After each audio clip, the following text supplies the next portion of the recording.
غیر اللہ کے سامنے ہاتھ اٹھایا جا رہا ہے، غیر اللہ کے سامنے سر جھکایا جا رہا ہے، غیر اللہ کے گھر کے علاوہ دنیا بھر کی قبر و مزاروں کا طواف کیا جا رہا ہے، اللہ کے سوا کو عالم الغیب سمجھا جا رہا ہے، اللہ کے سوا کو دنیا میں کائنات میں تصرف کرنے والا سمجھ لیا گیا ہے۔ یہی نہیں بلکہ اللہ کی مخلوقات کو اتنا اختیار دے دیا گیا ہے کہ وہ اللہ تبارک و تعالیٰ کا جو نظام بنا ہوا ہے اس نظام میں بھی انٹرفیئر کر سکتے ہیں، ایسے لوگوں کو بھی کھڑا کر دیا گیا ہے۔ تو شرک بدر عقیدے کا فساد تو بھرا پڑا ہوا ہے، ایک دو مثال اس کی دنیا بھر کی مثالیں موجود ہیں، نہ جانے کتنے ایسے بھی لوگ موجود ہیں جنہوں نے اپنے پیروں پر لوگوں کو سجدہ کرتے ہوئے دیکھتے ہیں اور منع بھی نہیں کرتے۔ ایسے طاغوت بھی موجود ہے امت کے اندر، بڑے بڑے القاب سے ان کو یاد کیا جاتا ہے، لیکن نہیں میرے بھائیوں، شرک ہے، بدعقیدگی ہے، عقیدے سے انحراف ہے، عقیدے توحید کا بگاڑ ہے، فساد ہے، خلل۔ تو یہ عجیب و غریب مسئلہ۔ تو ایک بات تو یہ طے ہے کہ امت کے اندر عقیدے توحید کے اندر بگاڑ موجود ہے، اور اس کی شروعات ہو گئی تھی حضرت نوح علیہ السلام کی امت سے، کی قوم سے۔ جس قوم میں حضرت نوح علیہ السلام نبی بنا کر کے بھیجے گئے، رسول بنا کر کے بھیجے گئے، اس قوم نے سب سے پہلے روئی زمین پر کیا کیا؟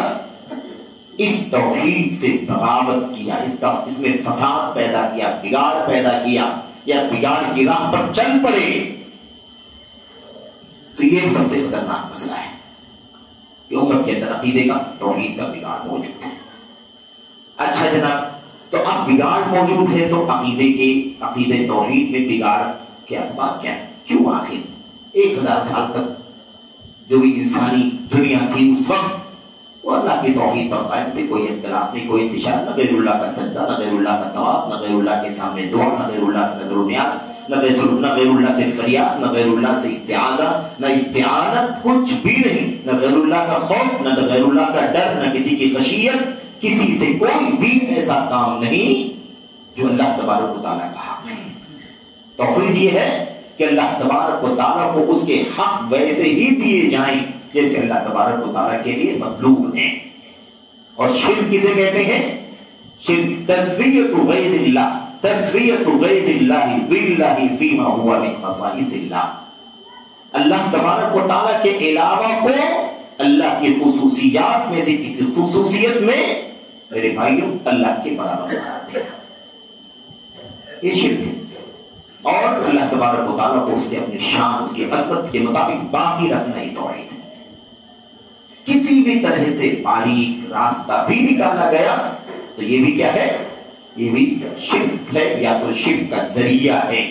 اور اسلام نے جب اللہ کی توحید کی حفاظت کے میرے بھائیوں جب قوانین بنائے تو اس میں باریک باریک چور دروازے بھی بند کر دیے گئے تاکہ کہیں سے بھی اللہ کی توحید میں کوئی فساد نہ آئے، کوئی بگاڑ نہ آئے، کوئی خلل نہ آئے۔ ایک دم باریک باریک جو راستے تھے نا اس کو بھی بند کر دیا گیا۔ سد باب شرک نہیں ہے لیکن شرک لے جانے کا ذریعہ ہے۔ عقیدے کا فساد تو نہیں ہے لیکن عقیدے کے فساد تک، توحید کے بگاڑ تک یہ لے جائے گا کام، اسے ابھی بند کر دیا گیا تاکہ مستقبل میں امت کے عقیدے کو، اس کی توحید کو برباد نہ کر دے، ان لوگوں کو انحراف کے راستے پر نہ ڈال دے۔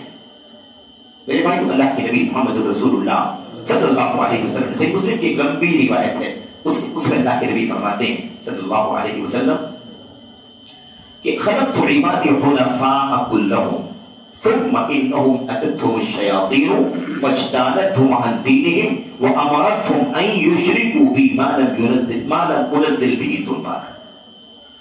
اس روایت کے اس ٹکڑے میں یہ بات بیان کی گئی ہے کہ اللہ تبارک و تعالیٰ فرماتا ہے، حدیث قدسی، حدیث الہی، حدیث ربانی، اللہ تبارک و تعالیٰ فرماتا ہے میں نے اپنے سارے بندوں کو خلقت عبادی حنفاء کلہم، میں نے اپنے سارے بندوں کو حنفاء پیدا کیا تھا، یعنی سارے غیر اللہ سے رشتہ ناتا کاٹ کر ایک اللہ کی طرف جھکنے والا بنایا تھا، ایک اللہ کی طرف مائل ہونے والا بنایا تھا۔ میں نے اپنے سارے بندوں کو ایسے ہی پیدا کیا تھا، یہ اصل ہے، یہ فطرت ہے۔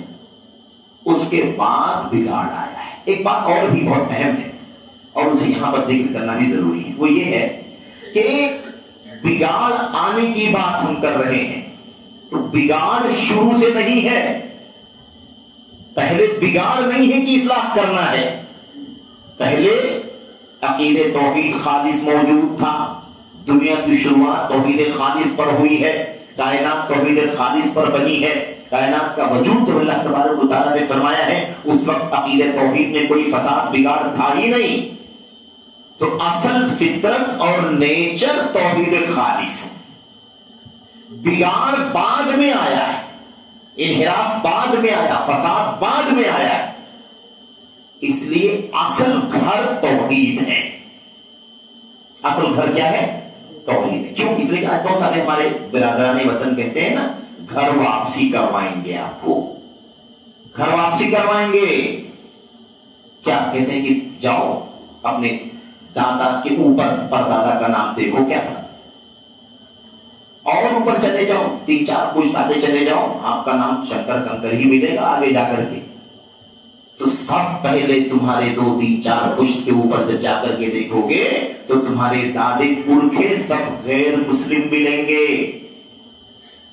تو یہ سب تم لوگ بعد میں یہ سب اسلام لے آئے ہو، تمہارے باپ دادا کا جو دین دھرم تھا تم نے چھوڑا ہے، تم کو گھر واپسی کرائیں گے، جو ہمارا عقیدہ ہے وہی تمہارا بھی عقیدہ ہے، تو ہم کو یہ بتانا ہے کہ گھر واپسی کے فارمولے پر، تھیوری پر ہم تمہارے ساتھ ہیں، لیکن طے کرو کہ گھر اصل میں تھا کون سا۔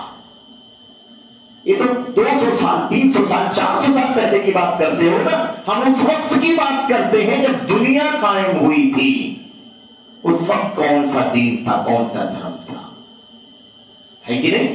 تو یہاں یہ بتایا جائے گا کہ اصل گھر توحید ہے، اصل گھر شرک نہیں ہے، تو گھر واپسی کراؤ، بلکہ چلو سب گھر واپس ہو جاتے ہیں، وہی اصل والا گھر، اصل گھر توحید ہے، اس لیے کہتے ہیں کہ الاصل فی الکون توحید، کائنات میں اصل توحید ہے، والشرک طارئ، شرک بعد میں آیا ہے، 1000 سال تک تو اللہ کی توحید پر دنیا چل رہی تھی، 1000 سال کے بعد ایک قوم کے لوگوں نے اپنے بزرگوں اور اپنے نیک لوگوں اور اولیاء اور صالحین کی شانوں میں غلو کیا، وہاں سے شرک کی شروعات ہوئی، تو اصل تو توحید ہے، تو گھر واپسی میں ہم تمہارے ساتھ ہیں، لیکن آؤ ہم ساتھ ساتھ چل کر کے گھر واپس چلتے ہیں، تو کہاں پہنچیں گے؟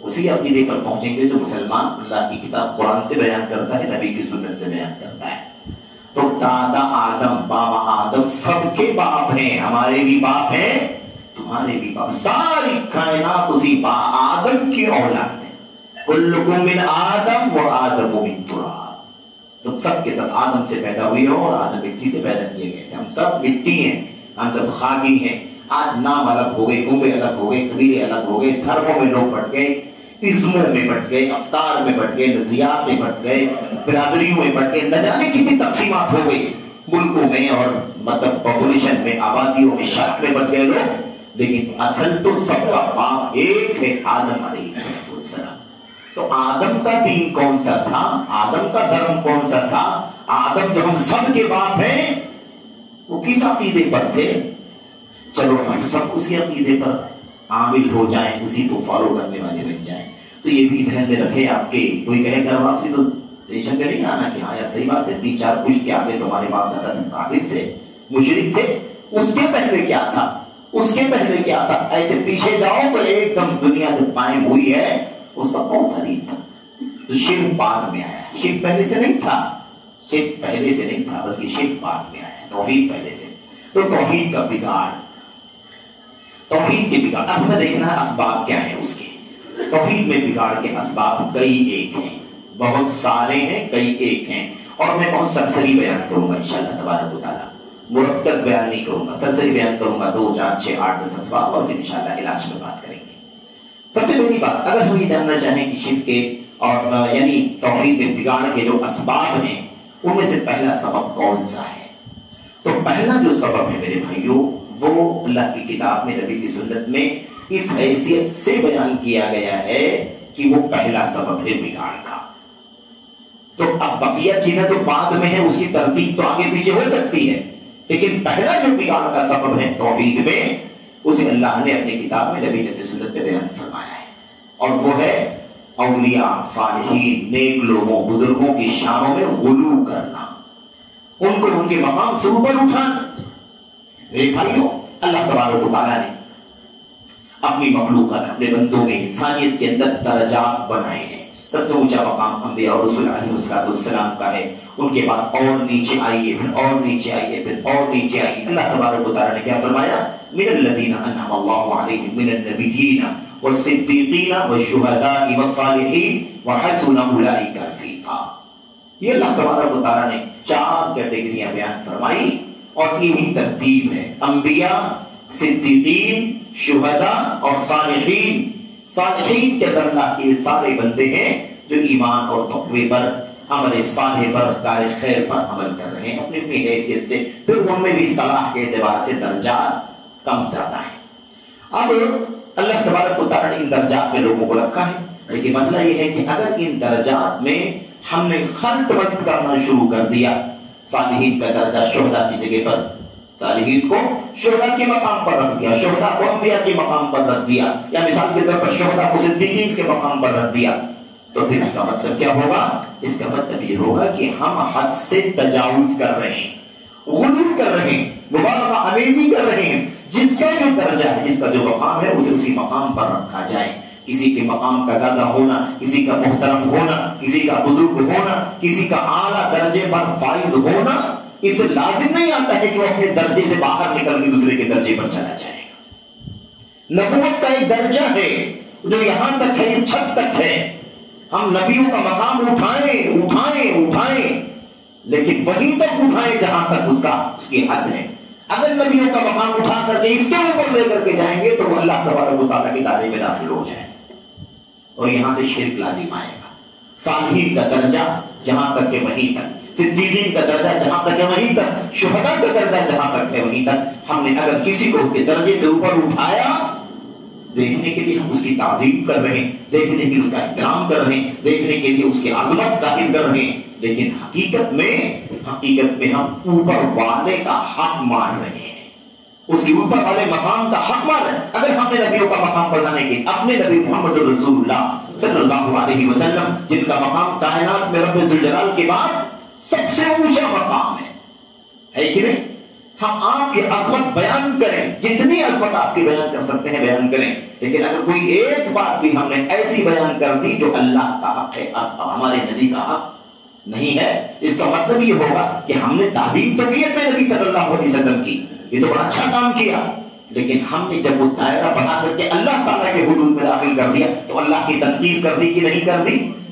اللہ کی تنقیص کر دی، کیونکہ اللہ تبارک و تعالیٰ کے حق میں کوئی داخل نہیں ہو سکتا، اللہ کے مقام پر کوئی فائد نہیں ہو سکتا۔ تو ہم نے اگر ایک طرف ان کی تعظیم کر کے درجہ بڑھا دیا، ادھر اللہ تبارک و تعالیٰ کے ساتھ شریک کر کے اللہ کی تعظیم میں کمی کر دی۔ اس لیے یہاں سے شروعات ہوتی ہے بگاڑ کی، یہیں سے شروعات ہوئی۔ اب وہ سارے ہیں نا، لا تذرن ودا ولا سواعا ولا یغوث ویعوق ونسرا، اللہ تبارک و تعالیٰ نے فرمایا سورہ نور کے اندر، حضرت عبداللہ بن عباس رضی اللہ تعالیٰ عنہ سے بخاری کے اندر فرماتے ہیں، هذه اسماء رجال صالحین من قوم نوح، یہ قوم نوح کے نیک لوگوں کے نام ہیں، قوم نوح کے بزرگوں کے نام ہیں، ود سواع یغوث یعوق نسر۔ یہاں سے تو غلو کرنے کی وجہ سے، مبالغہ آرائی کرنے کی وجہ سے صحیح بخاری میں نقشہ کھینچا گیا ہے کہ ایک اس کونے پر بیٹھ کے عبادت کرتے تھے، ایک اس کونے پر، ایک اس کونے پر، ایک اس کونے پر بیٹھ کے الگ الگ کٹیا، الگ الگ کنارہ، ایک گوشہ بنا کر کے وہاں عبادت کیا کرتے تھے۔ اس کے بعد جب ان کی موت ہو گئی تو شیطان آیا لوگوں کے پاس، کہا یہ جو تم دیکھ رہے ہو نا فلاں فلاں لوگ تھے یہاں پر، ارے بڑے اللہ والے لوگ تھے، تم اللہ تعالیٰ کو بھول جاؤ گے، جہاں جہاں بیٹھ کو عبادت کیا کرتے تھے کم سے کم تم وہاں بیٹھا کرو، وہاں بیٹھا کرو تو تمہیں ان کو ان کی جگہ یاد آئے گی تو اللہ کو یاد کرو گے تم۔ ایسا کرتے رہے، ایسا کرتے رہے، یہ نسل چلی گئی تو اگلی نسل جب آئی تو شیطان کے پاس آیا، کہا یہ جو جگہ ہیں ان جگہوں پر تمہارے بڑے صالحین تھے، اولیاء تھے، اور ان کے جانے کے بعد تمہارے دادے پرکھے تھے، لیکن زمانہ لمبا ہو رہا ہے، یاد تمہاری ختم ہو جائے گی، اس لیے کم سے کم ذرا کچھ وہاں پر کچھ ایک نقشہ بنا لو، اسٹیچو بنا لو، ان کو دیکھ کے تم اللہ کو یاد کرتے رہنا۔ بنا لیا گیا، وَصَوَّرُوا فِيهِ تِلْكَ الصُّوَرَ، اور اس کے بعد وہ نسل جب چلی گئی تو اس کے بعد والے کے پاس آیا، کہا یہی لوگ ہیں جن کے تمہارے باپ دادا پوجا کیا کرتے تھے، تمہارے باپ دادا انہی کی پوجا کیا کرتے تھے، ان کا مقام بڑا اونچا ہے، ان کی پرستش کرو گے تو تمہیں اللہ تعالیٰ سے قریب کر دیں گے. تمہاری وہ حیثیت نہیں کہ اللہ تک پہنچ سکو، اس لیے تم ان کے وسیلے سے پہنچو گے. ان بتوں کی مورتیوں کی پوجا کروانا شروع کر دیا تو یہ صورتحال پیدا ہو گئی. تو بہرحال یہ توحید میں بگاڑ کے اسباب میں سے پہلا سبب ہے، اور اس اعتبار سے بھی پہلا ہے کہ آج امت میں بہت کچھ شرک جو چل رہا ہے اس میں یہی نظریہ کار فرما ہے. غلو کا، شان کا، مقام کا، بزرگی کا، برتری کا، عظمت کا، یہی نظریہ چھپا ہوا ہے. ان کا مقام تو ایسا تھا، ان کا مقام تو ایسا تھا، تو شیخ فلاں ہے تو شیخ عبد القادر فلاں، تو چشتی صاحب فلاں، تو یہ صاحب فلاں. ان کی حیثیتیں، ان کی کرامتوں کی اتنی لمبی چوڑی لائن لگاتے ہیں لوگ کہ وہ صاحب ایسا لگتا ہے کہ اللہ تبارک و تعالیٰ نعوذ باللہ ناکارہ بے بس بیٹھا ہوا ہے. سارا کام یہ اللہ تعالیٰ کے ہے نا، بزرگان سب کے سب کا استغفر اللہ. تو یہ صورتحال ہے اور بہت خطرناک بات ہے. اگر ہم آپ کے سامنے موجودہ جماعتوں اور فرقوں کے اندر کے راز کھولیں گے تو بہت لمبی کہانی ہو جائے گی. ہاں، سب کوٹ کے شرک بھرا ہوا ہے اندر، ایسے گندے شرک. یعنی شرک تو سب گندا ہی ہوتا ہے، لیکن کھلونے انداز کا میرے بھائی تصور بھی نہیں کر سکتے ہیں کہ ایسی بات کوئی بول سکتا ہے، لیکن کتابوں میں لکھا ہوا ہے. اور پہاڑوں جیسے علماء ان کو مانا جاتا ہے. پہاڑ کے مقام پر جو راز ہے، راز ان کے یہاں وہ بدعقیدیاں پائی جاتی ہیں. اور راز کیا ہے؟ یہی راز ہے، بڑا مقام، بڑا درجہ، اونچائی، مبالغہ، عظمت، تعظیم، بزرگی، اسی نام پر یہ سارے کام ہو رہے ہیں. میں اشارہ کروں گا انشاءاللہ تبارک و تعالیٰ. تو یہ ایک سب سے پہلی بات تھی. دوسری بات، اشارہ خالی اتنا کافی ہے کہ غلو کی وجہ سے توحید کے عقیدے میں فساد اور بگاڑا ہے. دوسری وجہ جہالت اور لا علمی. یہ نقطہ بھی اسی کے اندر موجود ہے، اسی کے اندر موجود ہے. حتی عبداللہ عباس کیا کہتے ہیں؟ حتی اذا نسی العلم عبدت. جب علم بھلا دیا گیا تو ان لوگوں کی پرستش ہونے لگی. وقت، سوا، یغوث، یعوق، نذر، ان 5 بزرگوں کی باقاعدہ عبادت ہونے لگی جو اللہ تبارک و تعالیٰ کا حق ہے. علم نہ ہونے کی وجہ سارا مسئلہ پیش آتا ہے. اسی لیے توحید کا علم، فاعلم انہ لا الہ الا اللہ واستغفر لذنبک. آپ کو علم ہونا چاہیے کہ اللہ کے سوا کوئی سچا معبود حقیقی نہیں ہے. نبی کریم صلی اللہ علیہ وسلم کو اقرأ باسم ربک الذی خلق، خلق الانسان من علق، اقرأ وربک الاکرم الذی علم بالقلم، علم الانسان. کیوں بار بار کہا جا رہا ہے؟ کہیں بھی وحی کے اندر علم اور علم کے ساتھ ربوبیت جاننا اس کو جوڑا گیا. یعنی انسان کو یہ تصور، ہم لوگ بار بار علم کے بارے میں ان آیتوں کو پڑھتے ہیں، بہت سارے لوگ پڑھتے ہیں، لیکن یہ خالی بس علم بمانا نالج سمجھتے ہیں. میرے بھائیوں، کس علم کو کیا پڑھنے کو سب سے پہلی وحی کے طور پر اتارا گیا؟ اپنے رب کی معرفت کا علم. اپنے رب کی معرفت جس سے تمہیں حاصل ہو اسے پڑھو، یہ اصل علم ہے. ورنہ ایک آدمی ڈاکٹری ہے، انجینئرنگ ہے اور فلاں ہے اور فلاں ہے، آدمی سمجھتے کہ میں بھی تو وہی لائن کا ہوں. ایسا نہیں ہے میرے بھائی. آدمی دنیا کی ساری ڈگریاں حاصل کرے، اگر اپنے رب کو نہیں پہچانتا ہے تو پھر یہ تو کوئی کام کی چیز نہیں ہے. اور رب کو پہچان کر کے ساری چیزیں کرتا ہے تو الحمدللہ نور نالا نور ہے کہ نہیں. پھر انسان کو دنیا میں بھی اللہ تعالیٰ آسانیاں، روزی روٹی، وسائل، اور پھر اللہ تبارک و تعالیٰ کی خوشنودی اور رضا بھی، کیونکہ علم کی روشنی میں اپنے رب کی معرفت کے ساتھ وہ اللہ تعالیٰ کی عبادت اور بندگی کرے گا، اللہ کے دین پر عمل پیرا ہوگا. تو علم بہت زیادہ ضروری. یہی وجہ ہے کہ نبی کریم صلی اللہ علیہ وسلم بچپن سے بچوں کو یہ بات سمجھاتے تھے. یا غلام انی اعلمک کلمات. ہے کہ ابن عباس چھوٹے سے بچے تھے، من صغار صحابہ، چھوٹے صحابہ کرام میں سے تھے. اللہ کے نبی صلی اللہ علیہ وسلم ان کو کہتے تھے سواری پر ہے نا، اے بچے میں تم کو کچھ باتیں سکھانا چاہتا ہوں. باتیں کون سی تھی؟ وہ اللہ کی توحید کی باتیں تھی، ہے نا. اور ساری حدیث آپ لوگ جانتے ہیں، ہمیشہ تربیت کے موضوع پر اور بچوں کی تعلیم کے موضوع پر اکثر یہ حدیث پڑھی جاتی ہے. تو اللہ کے نبی صلی اللہ علیہ وسلم تعلیم کیا کرتے تھے. تو علم کے فقدان کی وجہ سے، علم نہ ہونے کی وجہ سے عقیدے توحید کے اندر بگاڑ پیدا ہوا دنیا کے اندر، امت کے اندر. اور آج بھی جو فساد، بگاڑ عقیدے کا دکھائی دے رہا ہے، اس کے پیچھے ایک بڑی وجہ یہ ہے کہ عقیدے توحید سے یہ امت، اس امت کا ایک بڑا طبقہ علم حاصل نہیں کرتا، دور ہے اس سے، دور ہے اس سے. یہ تو اللہ تبارک و تعالیٰ کا انعام ہے، اللہ تعالیٰ کا فضل ہے الحمدللہ. اور حدیث پر کتاب و سنت کے حاملین پر، سلف امت کے منہج کے متمسکین پر یہ اللہ تعالیٰ کا انعام ہے کہ ہمارے پاس ہمارے سلیبس میں ادنا سے لے کر ایک تو شروع سے لے کر کے الحمدللہ اور اخیر تک کبھی اللہ کی توحید کا اور عقیدے کا موضوع چھوڑا نہیں جاتا. 100 صفحے، پھر 200 صفحے، پھر 500 صفحے، پھر 2 جلد، پھر 4 جلد، پھر پورا مکتبہ، دکتورا اور پی ایچ ڈی کی ڈگریاں بھی الحمدللہ عقیدے توحید میں لوگ حاصل کرتے ہیں. امتیاز ہے. کوئی جماعت، کسی جماعت کا کوئی نام لے کر کے بتائے کہ الحمدللہ کتاب و سنت کے حامل اہل الحدیث کے علاوہ کسی کے پاس عقیدے توحید کا صحیح معنوں میں درس ہوتا ہو، تعلیم ہوتی ہو، ان کے سلیبس میں، ان کی دعوت میں، ان کے مشن میں، ان کے نشر و اشاعت میں، ان کے سوشل نیٹ ورک پر کہیں بھی کوئی ثابت نہیں کر سکتا کہ ان کے پاس عقیدے توحید کی ویسی تعلیم اور دعوت ہوتی ہے جیسے الحمدللہ اہل الحدیث کے اندر موجود ہے. سمجھ رہے ہیں؟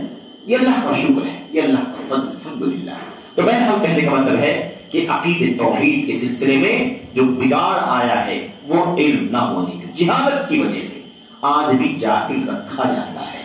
اگر عقیدہ سیکھنا چلے گا نہیں، یہ سب بہت باریک مسائل ہیں، آپ کو اس میں پڑھنے کی ضرورت نہیں ہے. ارے آپ بس جو کر رہے ہو کرتے رہو، نماز روزہ، بس آپ کو زیادہ دینا نہیں. یہ اللہ تعالیٰ کے اولیاء صالحین، ان کے وسیلے سے، ان کے ذریعے سے تم نجات پا جاؤ گے، جنت کی کامیابی اور ان کی سفارش تمہارے لیے ہوگی. اس طرح سے ان کو علم توحید سے دور کر دیا جاتا. دوسری چیز، بہت سارے لوگ کہتے ہیں کہ بھئی اس میں کیا سیکھنا ہے، عقیدہ توحید میں کیا سیکھنا ہے؟ کہ اللہ کے بارے میں نہیں جانتے کہ اللہ ایک ہے، اکیلا ہے، وہی خالق مالک، وہی رازق، وہی روزی رسا، وہ بیماری شفا دینے والا. ہمیں کیا مسئلہ ہے، اس میں کیا ہے جو نہیں جانتے ہم جو پڑھیں؟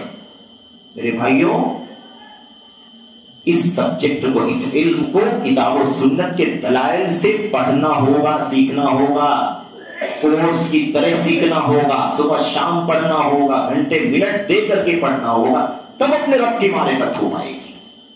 اگر عقیدہ توحید جانتے ہی جیسے جاننا چاہیے تو ان قبروں اور مزاروں پر اتنی بھیڑ نہ لگتی جو لگ رہی ہے. مسجدیں ویران ہیں اور مزاروں پر میرے بھائیوں دل کرنے کی جگہ نہیں ہے کہ نہیں؟ تو عقیدہ توحید کا فساد ہے یہ، جو لا علمی کی وجہ سے، جہالت کی وجہ سے عام ہوا ہے. بہرحال عقیدہ توحید کے بگاڑ کے اسباب میں سے ایک سبب اور یہ ہے کہ عقیدہ توحید میں بگاڑ اس لیے آتا ہے کہ لوگ کتاب و سنت کے دلائل، نبیوں کی تعلیمات کو پڑھنے سیکھنے کے بجائے اپنے باپ دادوں کی ریت روایت پر چلتے ہیں. ہماری دادا ایسا کرتے تھے تو پردادا ایسا کرتے تھے تو پرکھوں سے ایسا چلتا رہا ہے، خاندانوں میں ایسے ہی ہوتا رہا ہے، ہم نے تو جانا ہی نہیں، نسل در نسل ہمارا یہی طریقہ رہا ہے. اور اب آج ہم کتنا بھی سمجھائیں آپ ہمیں، ہم نیاز فاتحہ چھوڑنے والے بھی ہو جائیں، چھوڑیں گے. ہمارے باپ دادا جو بھی کرتے تھے، مجھے یاد ہے، تجربات بیان کرنا عادت نہیں ہے اپنی، لیکن کبھی مناسبت پر کوئی چیز آ جاتی ہے. 80 85 87 88 سال کی عمر میں وفات ابھی جلدی ہوئی ہوگی ایک بزرگ کی. یہی بمبئی میں رہنے والے تھے، کاروباری تھے، اور یہی بدعقیدگی والا راستہ ان کا تھا پرکھوں سے، باپ دادوں کے زمانے سے. ان سے ایسے کہتے تھے ہم لوگ کہ چچا، مطلب یہ جو آپ سب کرتے ہیں سب شرک ہے، حرام ہے، اللہ ایک ہے، یہ سب آپ جو کرتے ہیں یہ سب اللہ تعالیٰ کی شان میں گستاخی. صاف کہتے تھے کہ بیٹا میں یہی کرتا ہوا آیا ہوں، میرے باپ دادا یہی کرتے رہے ہیں، میں یہی کروں گا اور اسی پر مروں گا، چاہے جنت میں جاؤں یا جہنم میں جاؤں. صاف لفظوں میں. اور آدمی اسی عقیدے پر دنیا سے چلا گیا. تو باپ دادوں کا طریقہ وَإِذَا قِيلَ لَهُمْ ہے کہ اتبعوا ما انزل اللہ قالوا بل نتبع ما الفینا علیہ آباءنا. جب اسے کہا جاتا ہے اللہ تعالیٰ نے جو اتارا ہے اسے فالو کرو، اللہ نے جو اتارا ہے اسے پڑھو، اس کے مطابق عمل کرو، اس کو سیکھو، تو کہتے ہیں نہیں بل نتبع ما الفینا علیہ آباءنا، ہم نے اپنے باپ دادوں کو جس طریقے پر پایا ہے اسی پر ہم چلیں گے. اولو کان آباؤہم لا یعلمون شیئا ولا یہتدون لا یعقلون شیئا ولا یہتدون. اللہ تبارک و تعالیٰ فرماتا ہے کیا چاہے ان کے باپ دادوں کو کوئی علم نہ رہا ہو اور ہدایت کے راستے پر نہ رہے ہو، ایسے ہی اگر ٹپ چلتے رہے ہو تب بھی وہ ان کے پیچھے چلیں گے. آج علم کی روشنی آ گئی تب بھی علم کے راستے پر نہیں چلیں گے. یہ بہت خطرناک مسئلہ. آج کتنے ہمارے پڑوس میں ایسے بہت سارے ہمارے بھائی ملیں گے، آپ سمجھیں بھائی ہم کو تو نہیں معلوم ہے، ہم کو تو نہیں معلوم، آپ تو ابھی انگریزوں کے ٹائم سے آپ لوگ پیدا ہوئے ہو، ہم تو پتہ نہیں کب سے اس راستے پر چلتے ہیں۔ اس طرح سے لوگ ان کو یہی سمجھایا گیا میرے بھائیوں۔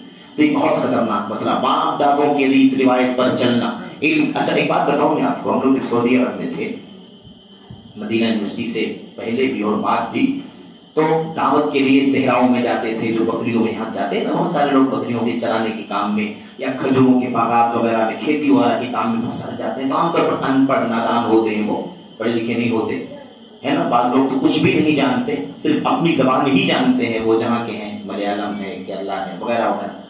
تو ایسے لوگوں کے پاس جانا ہوتا تھا دعوت کے لیے، تو مختلف زبانوں کی کتابیں لے کر کے جاتے تھے، مختلف داعیوں کو لے کے جاتے تھے تاکہ وہ بات کر سکے، کم سے کم پڑھ سکتا تو کتاب دیتے، نہیں پڑھ سکتا تو اسے کیسٹ دیتے کہ سن کے اپنی زبان کم سے کم کوئی بات سمجھے گا۔ اگر کہتا ہمارے پاس ٹیپ ریکارڈ نہیں تو اس کو ٹیپ ریکارڈ بھی دیتے ہر آدمی کو، اگر کہتا ہمارے پاس سیل نہیں اس کو سیل بھی دے کر کے آتے۔ دعوت ایسے ہوتی سعودی عرب کے اندر۔ اللہ تعالیٰ اس ملک کو قائم و دائم رکھے، اور اللہ تعالیٰ حاسدین کے حسد سے، شر پسندوں کے شر سے اس کی حفاظت فرمائے، اور اللہ تبارک و تعالیٰ وہاں کے علماء، وہاں کے حکماء، وہاں کے ولاۃ امور کو اللہ تبارک و تعالیٰ خالص توحید اور نبی کی سنت کی راہ پر چلنے کی توفیق عطا فرمائے، آمین رب العالمین۔ یہ ایسی دعوت ہوئی ہے، آج ہزاروں کی تعداد میں لوگ توبہ کر کر کے لوگ آ رہے ہیں، اس کا اثر کہاں سے ہے؟ یہاں کی محنت کے علاوہ اصل محنت خلیج کی میرے بھائی مملکت سعودی عرب کی برکات ہیں وہ۔ بہرحال تو کہنے کا مطلب یہ ہے کہ جب وہ کہا کرتے ہیں، ہم کو سمجھاتے تو کہتے کہ بھائی لیکن ہم لوگ تو باپ دادا کے زمانے سے ایسے ہی کرتے آئے، ہمارے ابا نے ایسا نہیں کیا، ہمارے دادا نے ایسا نہیں کیا۔ تو ہم کو کہتے تھے کہ آپ کھجور کے باغ میں کام کرتے ہو نا؟ تو کہتے ہیں ہاں۔ کتنے ٹائپ کی کھجور ہے؟ تو بہت سارے ٹائپ کی کھجور ہے۔ کیا نام ہے؟ تو 10-5 نام بھی وہ گناتا، یہ فلاں ہے فلاں فلاں۔ تو ہم کہتے کہ کھجور کھاتے ہو؟ کہاں کھاتے بھی ہیں۔ تو کہا آپ کے باپ نے کھجور کھائی تھی، آپ کے دادا نے کھجور کھائی تھی، آپ کے دادا باپ سعودی عرب آئے تھے، یہاں آئے تھے یہ مطلب صحرا میں؟ تو کہتے ہیں پھر آپ کیوں آئے یہاں؟ باپ دادا ہی کی پیروی کرنی ہے، تو باپ دادا نے نہیں کھایا تو آپ کیوں کھاتے ہو؟ باپ دادا نے کام لے کے تو آپ کیوں کرتے ہیں؟ تو یہ عجیب و غریب ماحول بنایا ہوا، باپ دادا کا طریقہ نہیں چھوڑنا ہے کہ نہیں۔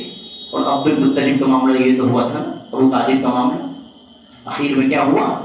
اللہ کے نبی سمجھا رہے ہیں، 2 شیطان آ گئے اور وہ اپنی سمجھانے لگے، ارے آپ ابو طالب کیا ترغب عن ملت عبد المطلب، یہ بتائیے سب ٹھیک ہے، آپ کا بھتیجا سمجھاتا ہے اور اللہ ایک ہے اور ساری قدرت اس کی، سب ٹھیک ہے، لیکن یہ بتائیے کہ آپ کے باپ دادا کا دین جو تھا کیا آپ اس کو چھوڑ دیں گے؟ ترغب عن دین عبد المطلب، یہ چیز بڑی خطرناک تھی۔ اچھا عرب تو اور بہت زیادہ مطلب قومیت ان کے ہاں ہوتی ہے، تو انہوں نے کہا اخیر میں کیا ہوا؟ موت کس پر ہوئی؟ موت اسی پر ہوئی کہ وہ اپنے باپ اپنے دادا عبد المطلب کے دین پر قائم رہیں گے۔ اسی لیے وہ کہاں ہیں؟ کہاں جائیں گے وہ؟ ہاں کفر کی حالت میں دنیا سے کہہ ڈرنے اڑنے کی بات نہیں ہے، بالکل اللہ کا کلام نبی کا فرمان کہتا ہے شرک میں موت ہوئی ہے، شرک پر جہنم میں داخل ہوں گے۔ ہاں اور سب تفصیلات ہیں کہ جہنم میں داخل ہوں گے، عذاب پہنچا دیا جائے گا، کیا ہوگا۔ اور یہی معاملہ اللہ کے نبی کے والد کا، یہی معاملہ اللہ کے نبی کی والدہ کا، توفیق اللہ کے ہاتھ میں ہے۔ انک لا تہدی من احببت ولکن اللہ یہدی من یشاء۔ کون سی بڑی بات ہے میرے بھائیو، کیا کر سکتے؟ کیا اللہ کے حق سے بڑھ کر بھی کسی کا حق ہو سکتا ہے؟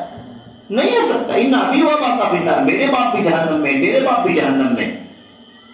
میں نے اپنی ماں، اللہ کے نبی کہتے ہیں میں نے اپنی ماں کے لیے اللہ سے اجازت مانگی کہ اللہ میں اپنی ماں کے لیے مغفرت کی دعا کر سکتا ہوں، فمنعنی، اللہ نے مجھے منع کر دیا، کہا نہیں تمہاری ماں شرک پر مری ہے، تم اس کے لیے مغفرت کی دعا نہیں کر سکتے۔ اے اللہ تو کیا میں اپنی ماں کی قبر کی زیارت کر سکتا ہوں؟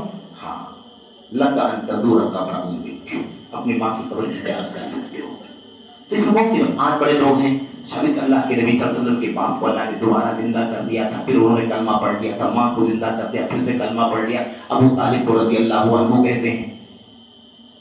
یہ سب اسی مبالغے کی دین ہے، جہالت اور مبالغہ، یہ بہت خطرناک چیز۔ اچھا ایسے ہی ایک چیز اور کیا ہے شرک کے، یہ بدعقیدگی کے اسباب میں سے تقلید، اندھی تقلید، دیکھا دیکھی، جیسے وہ چلتا ہے ویسے اس کے پیچھے۔ اب باپ دادا والی بات ہو گئی ختم، باپ دادا کا طریقہ وہ ختم ہو گئی، بات دوسری بات چل رہی تقلید۔ تقلید کس کی؟ اولیاء کی، صالحین کی، پیروں کی، مولویوں کی، ولیوں کی، ہے نا، اپنے مرشدوں کی، اپنے اماموں کی، ان کے پیچھے پیچھے چلنا ہے. جیسے جیسے حضرت نے آگے آگے بتایا ویسے پیچھے پیچھے ہمیں چلنا ہے. اس چیز نے انسان کو، وہ شرک کے راستے پر چلتے تھے تو یہ بھی اس کے پیچھے بھی شرک پر چلتے رہے. بڑا خطرناک مسئلہ. اس کی تو بہت ساری مثالیں ہیں میرے بھائی، بہت ساری مثالیں لمبی. جو جس کا مرید ہے وہ اس کی خلاف ورزی نہیں کر سکتا. اور یہ باقاعدہ عقیدہ بتایا گیا. صوفیت میں ایک عقیدہ ہے کہ شیخ کی بات کا مرید کبھی انکار نہیں کر سکتا، بلکہ کہتے ہیں من قال لشیخہ لما لا یفلح. جو اپنے شیخ کی کسی بات پر کہہ دے گا کیوں، شیخ کہے کہ یہ کام کرو اور مرید کیا کہہ دے کیوں، لا یفلح، پھر وہ کامیابی نہیں ہو سکتا ہے. ایسے باندھا جاتا ہے تقلید کی گند میرے بھائیوں کہ آدمی پہ نکل نہ سکے. تقلید میرے بھائیوں بہت ساری آیتیں حدیثیں تقلید کے سلسلے میں آپ جانتے ہیں کہ مذمت کی گئی ہیں کہ آدمی دیکھا دیکھی نہ چلے. تقلید کسے کہتے ہیں؟ قبول قول الغیر بلا حجہ، کسی کی بات کو مان لینا بغیر کسی دلیل کے. بس وہ کہہ رہا ہے اس لیے اس کو مان لو. کیوں کہہ رہا ہے، اس کی دلیل کیا ہے؟ کہہ رہا ہے یہ کام حلال ہے تو وہ کہہ رہا ہے اس لیے حلال مان لو. حلال کس دلیل کے؟ دلیل سے مطلب نہیں. حرام ہے بس وہ کہہ رہا ہے حرام ہے تو بس حرام کے پیچھے چلو، یعنی حرام کو حرام مان لو. یہ نہ جاننے کی کوشش کرو کہ اس کے حرام ہونے کی دلیل کیا ہے. بڑا خطرناک مسئلہ ہے. اور یہ مت سمجھیں کہ خالی تقلید کی مشکل جو ہے یہ نماز کے مسائل میں، روزے کے مسائل میں، طہارت کے مسائل میں، طلاق نکاح وغیرہ، نہ یہ تو بہت مطلب سیکنڈ دوسری چیز ہے. یہ دوسری چیز ہے. عقیدے کے اندر فساد ہے میرے بھائیو، عقیدے کے اندر توحید کا بگاڑ تو اسی تقلید کی بنیاد پر ہوا ہے. پورا سلسلہ چلتا ہوا آتا ہے، اس کا وہی عقیدہ، اس کے نیچے والے کا وہی عقیدہ، اس کے نیچے والے کا وہی عقیدہ، اس کے نیچے والے کا وہی عقیدہ. اس میں پورا سلسلہ نیچے سے اوپر تک عقیدے کے فساد پر چلتا ہے. وہ اللہ کے سوا کو عالم الغیب مانتا تھا، اس کو دیکھتے تھے، اس کی تقلید میں اس کے نیچے والا بھی مانتا ہے کہ اللہ تعالیٰ کے سوا بھی عالم الغیب ہیں، اللہ کے سوا کو بھی علم غیب ہے. ایسے اس کے نیچے والے کا بھی وہی عقیدہ، اس کے نیچے والے کا بھی وہی عقیدہ کہ اللہ کے سوا علم غیب ہے. میرے بھائی علم الغیب اللہ کے سوا کسی کو نہیں حاصل ہے. قل لا يعلم من في السماوات والارض الغیب الا اللہ. کہہ دیجیے کہ زمین و آسمان میں اللہ تبارک و تعالیٰ کے سوا کوئی غیب نہیں جانتا. تو کہنے کا مطلب یہ کہ یہ ایک مثال ہے، بہت سرسری ہم بات کر رہے ہیں. ایسے ہی عقیدے کے یا توحید کے فساد اور بگاڑ کا ایک بہت خطرناک سبب کیا جانتے ہیں؟ وہ ہے الائمۃ المضلون، گمراہ کرنے والے پیشوا، گمراہ کرنے والے ابوا، گمراہ کرنے والے پیر فقیر. اور اس میں وہ لوگ بھی شامل ہیں جو بے علم، بلا علم لوگوں کو گائیڈ کرتے ہیں، عقیدے میں بھی گائیڈ کرتے ہیں، حلال و حرام کے مسائل میں بھی گائیڈ کرتے ہیں، عقیدے میں بھی گائیڈ کرتے ہیں. اور یہ فتنہ تو ہر دور میں رہا ہے میرے بھائیوں. اور اللہ کے نبی صلی اللہ علیہ وسلم نے فرمایا تھا کہ مجھے ایک فتنے کا ڈر اپنی امت کے بارے میں دجال کے فتنے سے بھی زیادہ ہے. لیکن بڑا خطرناک مسئلہ ہے. اور وہ کیا ہے؟ صحابہ نے پوچھا تھا کہ وہ پھر کون سا فتنہ ہے جو دجال سے بھی زیادہ آپ کو خوف اپنی امت کے بارے میں؟ اللہ کے نبی نے فرمایا ہم الائمۃ المضلون، یہ گمراہ کرنے والے، گمراہ کرنے والے پیشوا، میرے بھائی مس گائیڈ کرنے والے، امت کی غلط رہنمائی کرنے والے، چاہے اپنے مفاد کے لیے، چاہے مادی مفاد کے لیے، سیاسی مفاد کے لیے، اپنی پاپولرٹی کے لیے، اپنی شخصیت کے لیے، اپنی حیثیت کے لیے، اپنے ارد گرد بھیڑ بھاڑ اکٹھا کرنے کے لیے. یہ طریقہ ہے اس کا علماء سو کا. کیا ہے؟ اللہ تبارک و تعالیٰ نے فرمایا ان کثیرا من الاحبار والرهبان ليأكلون اموال الناس بالباطل ويصدون عن سبيل اللہ. کتنے احبار و رہبان ہیں جو کیا کرتے ہیں؟ لوگوں کا مال حرام طریقے سے کھاتے ہیں اور لوگوں کو اللہ کی راہ سے روکتے ہیں. کتنے ایسے لوگ ہیں میرے بھائی؟ تو بہت ساری باتیں اس نقطے پر، تو بہت ساری باتیں ہیں اور بہت خطرناک باتیں ہیں، بہت سنگین باتیں ہیں میرے بھائیوں، بہت افسوسناک بات. یہ معاملہ بہت پہلے سے بہت پہلے سے ہیں، لیکن اس دور میں چونکہ میڈیا کا سپورٹ بہت مضبوط ہے، اس لیے یہ فتنہ سب سے زیادہ پھیلتا ہے کہ بالکل جنگل کی آگ کی مثال دینا بھی بیکار ہے میرے بھائی۔ بجلی کی طرح برق رفتار جس کو بولتے ہیں نا، ایک کلک میں سیکنڈ میں نہیں لگے گا، لاکھوں کروڑوں لوگوں تک آپ کی وہ اچھائی یا برائی وائرل ہو جائے۔ اس کی وجہ سے معاملہ بڑا سنگین ہو گیا۔ اور پھر اس کے بعد یہ جو پیری مریدی کا مسئلہ ہے نا، فین ہونے کا مسئلہ ہے، کسی کی کریز کا مسئلہ ہے، یہ بہت بڑی گندگی ہے میرے بھائی، بہت بڑی گندگی ہے۔ اسی کی بنیاد پر حق و باطل کے کی تفریق میں، فرق کرنے میں، تمیز کرنے میں آنکھوں پر پردے پڑ جاتے ہیں۔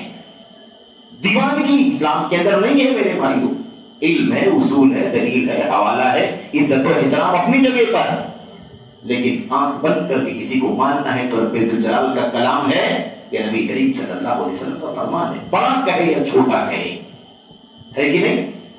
یہ اللہ تبارک و تعالیٰ کی دین کی تعلیم ہے میرے بھائی، اس لیے یہ طریقہ بالکل غلط ہے۔ اب آپ کو میں مثال دوں، دو مثال کے طور پر میرے بھائیوں، یہ جو ہے نا یہ گمراہ گروں کا آج کی آپ کو مثال دیتا ہوں میں۔ گمراہ گری میں یہ چیز آتی ہے کہ آدمی جس کا اہل نہیں ہے وہ کام نہ کرے۔ اللہ کے نبی نے قیامت کی نشانی میں سے ایک نشانی بیان فرمائی تھی صلی اللہ علیہ وسلم نے کہ وَيُرْفَعَ وَيَفْشُ الْجَهْلِ وَيَقِلَّ الْعِلْمِ یا وَيُرْفَعُ الْعِلْمِ کہ قرب قیامت علم اٹھا لیا جائے اور جہالت عام ہو جائے گی، جہالت پھیلے گی اور علم اٹھا لیا جائے گا۔ علم اٹھا لیا جائے گا یعنی علماء اٹھا لیے جائیں گے تو ان کے ساتھ ساتھ علم بھی اٹھا لیا، جہالت عام ہو جائے گی یعنی علم کے اصول اور دلائل کو نہ جاننے والے، نہ پڑھنے والے، اپنی نیچریت، اپنی عقلانیت، اپنی تھیوری، اپنی لاجک کے ذریعے سے دنیا کے اندر دین کا کام کرنے والے ایسے لوگ بھی پیدا ہو جائیں گے۔ تو آپ دیکھیے یہاں مسئلہ ایک پیچیدہ آپ کو بتاؤں یہ ہے کہ آج اسٹیجوں پر اور ڈائزوں پر اور سوشل میڈیا کے پلیٹ فارموں پر بہت بڑی تعداد ایسے لوگوں کی ہے جو علم دین سے حقیقت میں وہ شناسائی نہیں رکھتے، وہ وابستگی نہیں رکھتے جو ہونی چاہیے، علم کو اصولوں کو نہیں جانتے، اللہ کی دین اور شریعت کی زبان نہیں جانتے، علم شریعت کو نہیں جانتے، اصولوں کو نہیں جانتے، عقیدے کی موٹی باتوں کا بھی علم ان کے پاس نہیں ہے، لیکن شہرت بہت زیادہ ہے، اس لیے وہ ڈائز پر کھڑے ہو کر کے ساری دنیا کو ہر طرح کے مسائل کی رہنمائی کرتے ہیں، حتیٰ کہ عقیدے کے مسئلے میں بھی وہ لوگوں کی رہنمائی کرتے ہیں۔ نائک صاحب تھے، ڈاکٹر ذاکر نائک، میں اس لیے مثال کے لیے ہمارے بہت سارے عزیز نوجوان ہیں، بہت زیادہ مجھ سے جڑے ہیں، آج جڑے رہتے ہیں۔ سب سے پہلی بات تھی میرے بھائیو، اللہ کی قسم ہے، اللہ تعالیٰ نے اپنے بندوں کو نبیوں سے جڑنے کے لیے کہا تھا، اور نبیوں کے سلسلے کے ختم ہو جانے کے بعد اب یہ چیز علماء کی طرف منتقل ہو گئی ہے۔ امت اپنے علماء سے جڑے، اپنے علماء سے جڑے اور متخصصین سے جڑے، کبار سے جڑے، بڑے علماء سے جڑے، یہ اللہ تبارک و تعالیٰ کا حکم ہے۔ اب یہ جائے کہ وہ چھوٹے ہوں، چھوٹے بھی نہ ہو بلکہ جوہلا ہوں، آؤٹ سائڈ والے ہوں، کتنا خطرناک مسئلہ ہو جائے گا آپ بتائیے۔ اور میں نے اس سے پہلے بھی ایک دو جگہوں پر بیان کیا جان بوجھ کر کے تاکہ لوگوں کو سمجھ میں آئے، اللہ تبارک و تعالیٰ کی توحید کی بات چل رہی ہے، موضوع توحید کا ہے، اللہ کے عقیدے میں، اللہ کی توحید کے عقیدے میں فساد کہاں سے آتا ہے، اس کے اسباب کیا ہیں میرے بھائیوں۔ اب اگر کوئی اپنی جہالت، اپنی لا علمی، نادانی، عقید توحید کے مطلب سے آشنائی نہ ہونے کے باوجود اگر صرف اپنی لاجک کی بنیاد پر بات کرے تو آپ بتائیے کہ انسان کو کتنی دور کی گمراہی میں ڈال دیتا ہے۔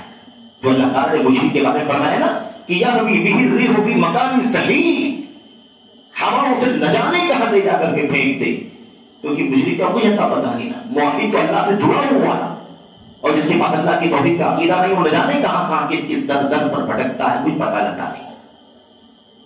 میرے بھائیوں، ان اللہ علی کل شیء قدیر، اللہ تبارک و تعالیٰ ہر چیز پر قادر ہے۔ یقین ہے کہ نہیں یقین ہے؟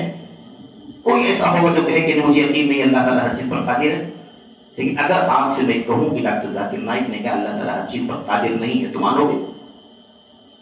سب سکتے میں آ گئے، سب سکتے میں آ گئے۔ سوچتے ہوں گے کہ ایسا بھی بول سکتے ہیں؟ ہاں، جاہل بول سکتا ہے، علم والا نہیں بول سکتا ہے، لیکن جو اپنے لاجک کو، اپنے دماغ کو، اپنی مطلب ٹیلنٹ کو، اپنے جینیس ہونے کو اتنا زیادہ اونچا سمجھتا ہو کہ مجھ سے زیادہ کوئی سمجھداری نہیں، تو اب عقیدے میں بھی اپنی عقل کو گھسپیٹ کرنا شروع کر دے تو کیا حال ہوگا؟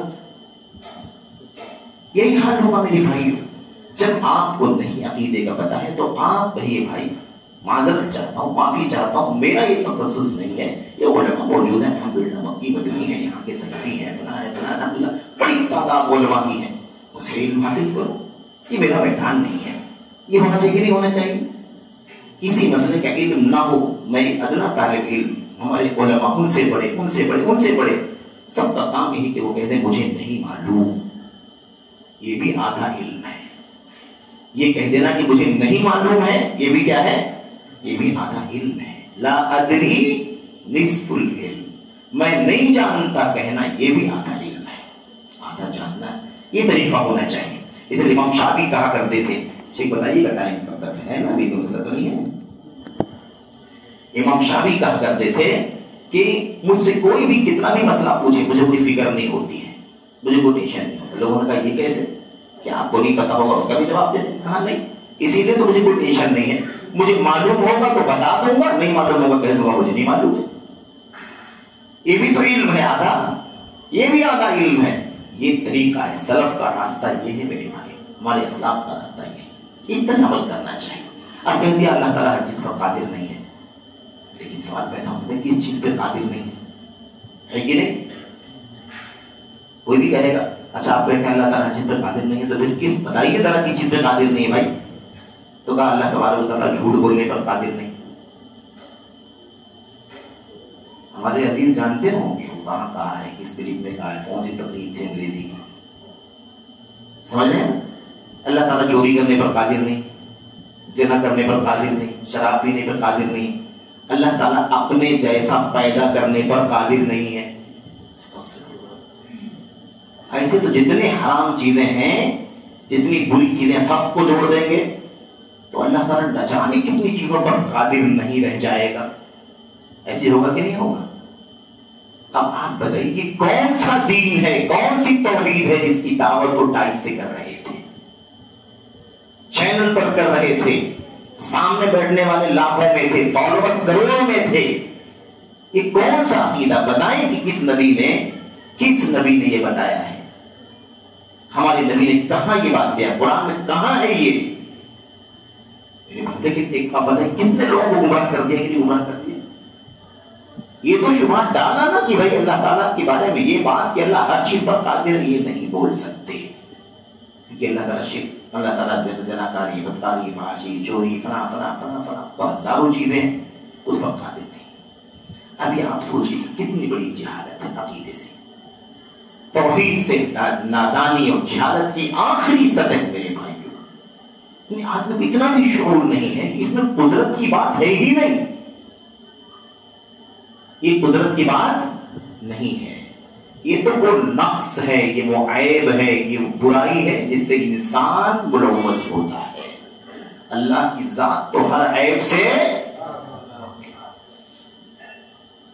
اللہ کی ذات ہر عیب سے پاک ہے. یہ عیب اللہ کا کیسے پایا جا سکتا؟ قدرت کی کیا بات ہے؟ قدرت کی بات نہیں ہے. اللہ تبارک و تعالیٰ ہر عیب سے پاک ہے. تعالی اللہ عما یقول الظالمون علوا کبیرا. اللہ تعالیٰ بلند ہے ان تمام باتوں سے جو ظالم اللہ تبارک و تعالیٰ کے بارے میں کہتے ہیں.